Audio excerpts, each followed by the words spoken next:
Officiel, Kylian Mbappé est de retour, les amis. Real Madrid, Las Palmas, les notes fabuleuses des joueurs madrilènes. Après, on va dire, le 4-1 au Santiago Bernabéu, la Casablanca n'a pas du tout fait dans la dentelle, dans le détail, contre Las Palmas. Ce dimanche, eh bien oui, comptant pour la 20e journée de la Liga espagnole au Santiago Bernabéu, Kylian Mbappé, les amis, auteur d'un doublé qui aurait pu être un triplé volé par la VAR et ses partenaires Brahim Diaz et Rodrigo Goes ont écrasé l'adversaire 4-1 pour reprendre la première place de la Ligue espagnole avec 46 points. Les notes de la partie.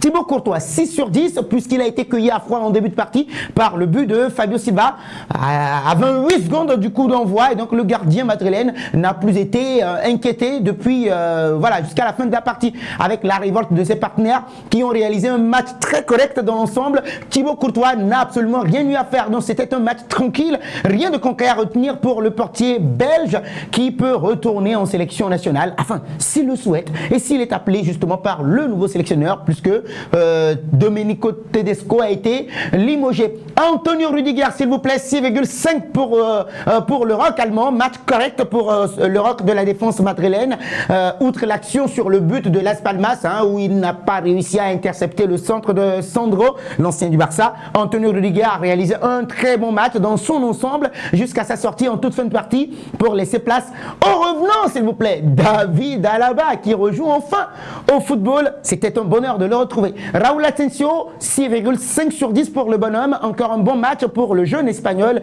21 ans, de nouveau titulaire dans le cœur de la défense madrilène. Ce dimanche, eh bien oui, pour le compte de cette 20e journée, le jeune de 21 ans a fait des interventions correctes pour enrayer les quelques dangers adverses de Las Palmas. Toujours prêt pour aller au duel, oui, au front. Il a tout donné, il a tout fait pour corriger son erreur du jeudi passé en Copa del Rey face au Celta Vigo. Offensivement, il a aussi délivré des caviars à ses partenaires, surtout pour Jude Bellingham en deuxième partie de jeu.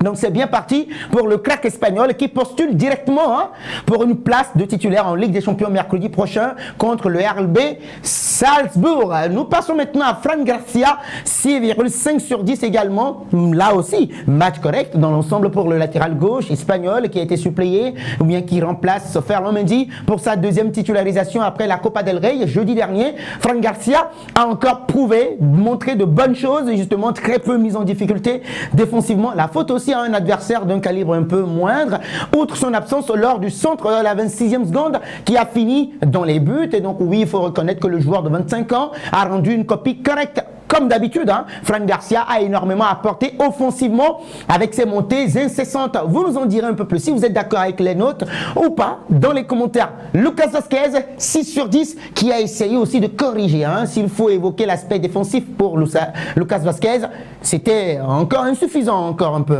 Repositionné comme défenseur depuis quelques saisons déjà, le latéral droit espagnol a montré une nouvelle fois qu'il n'est pas bon en défense. Absent sur l'ouverture du score express de Las Palmas, Lucas Vazquez, il était en retard. Il ne comble pas du tout les inquiétudes qui planent au sujet de la défense madrilène. Et donc, par contre, offensivement, ouais, c'est là où vous le retrouverez. Le joueur de 33 ans a montré toute sa palette, toutes ses qualités contre l'équipe de Las Palmas ce dimanche. Dani Ceballos, l'un des milieux de terrain les plus en forme au Real Madrid, 6,5. Très bon match aussi pour le milieu de terrain espagnol, important dans la construction. Dani Ceballos a véritablement maîtrisé ses vis-à-vis dans l'entrejeu, justement. Il n'y a pas grand-chose justement à dire sur l'ancien des Gunners d'Arsenal. Nous passons maintenant à Federico Valverde qui a terminé en tant que capitaine, 6 sur 10. Il était voilà, le moins en vue ce dimanche.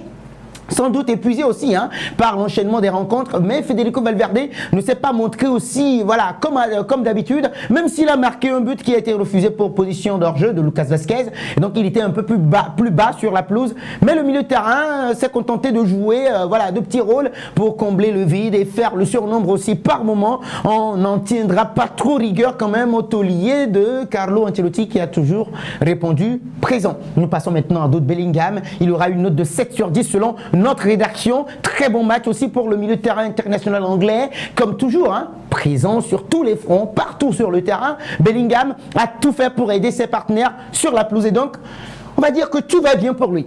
Brahim Diaz, 7 sur 10 également. Il a été buteur. Il a fait un excellent match, dira-t-on finalement, puisque le Marocain, après avoir loupé une grosse occasion en début de rencontre, a réalisé un très beau match par la suite. Toujours virevoltant, hein, voilà, balle au pied. Il est très bon. Il a posé beaucoup de problèmes aux défenseurs de Las Palmas. Et donc, avec un but à la clé, Brahim Diaz a marqué des points au niveau de Don Carlo Ancelotti. Rodrigo Goes, 8 sur 10. Match parfait. Mais quel match pour l'attaquant brésilien, s'il vous plaît.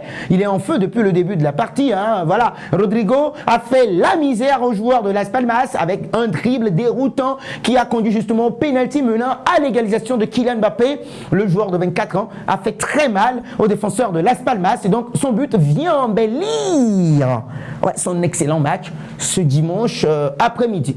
Ouais, Kylian Mbappé, il est de retour, s'il vous plaît. 9 sur 10, longtemps critiqué. Oui, il est de retour. N'en déplaise aux détracteurs, il était intenable. Oui, tout au long de la semaine, il a encore prouvé, il a encore rendu un rendement exceptionnel ce dimanche, auteur d'un doublé et d'un but annulé pour un hors-jeu inimaginaire. Voilà, en tout cas, voilà, KM9 a énormément apporté du baume au cœur aux Madrilènes. Rien à dire sur le match de l'ancien Parisien. Il était logiquement l'homme du match. Alors les amis, pour la position de hors-jeu de Kylian Mbappé, est-ce que vous arrivez à comprendre cette position de hors-jeu ? Je n'y arrive pas. Et donc, vous partagez vos avis avec nous dans les commentaires. Ne voyez-vous pas que la VAR a volé un but à Kylian Mbappé ?